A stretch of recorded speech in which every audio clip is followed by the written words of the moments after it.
Parmi les plus connus, il y a Ashtar Command et la Fédération Galactique, cette dernière ayant souvent fait défection au profit des gardiens au cours de l'histoire. Ils ont des sociétés très hiérarchisées et militaires, voire par exemple Ashtar Command. Ils ont l'apparence d'humains parfaits et extrêmement beaux, d'après les critères esthétiques en vigueur sur Terre. Il y a des représentations d'Ashtar qui circulent abondamment sur le net, un des piliers du channeling New Age.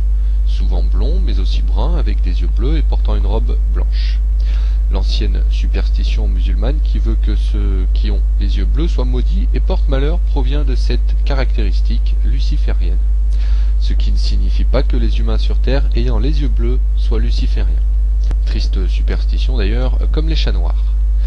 C'est aussi pour cette raison que Lucifer est représenté avec une grande beauté esthétique, mais très froide.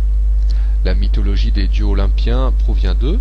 Ils sont à l'origine de la conception falsifiée de l'expression maître ascensionné, très souvent rencontrée dans le channeling.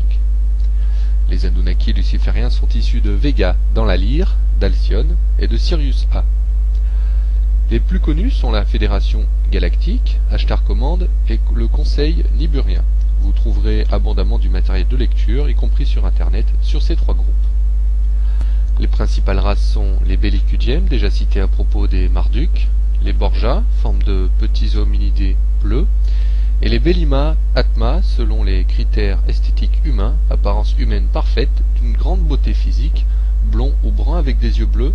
Un exemple est l'iconographie d'Ashtar, et ils apparaissent souvent avec des robes blanches. Les Illuminati historiques leur étant affiliés sont une lignée falsifiée d'Isis, Ixos. Ils ont infiltré la Russie, l'Allemagne, la France, l'Angleterre, l'Écosse et l'Amérique. Ils sont responsables de distorsions dans les textes protestants et dans les écoles initiatiques d'Isis. Certains channelings pléadiens proviennent d'eux. Ils sont responsables de beaucoup de contacts ovnis. Ils sont à l'origine des dieux olympiens de Rome et en Grèce, analogie avec leur apparence parfaite. Les enseignements rosicruciens en relation avec le paganisme et à tort confondu avec la Rose-Croix originelle et la franc-maçonnerie sont très largement infiltrés et falsifiés par ces Anunnaki.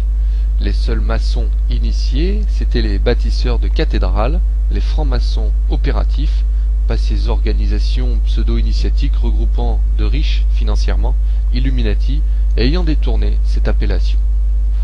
Les Illuminati les plus actifs, qui ont une très grande part dans ce qui est appelé gouvernement mondial, sont issus de cette branche Anunnaki.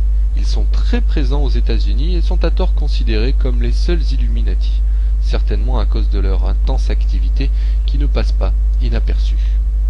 Ils sont les faux créateurs du faux ordre rosicrucien de l'Alpha Oméga. Beaucoup d'écoles se réclament de la Rose plus Croix, sont des falsifications. Ils sont à l'origine des faux contacts par channeling et qui se déclarent être Mère Marie.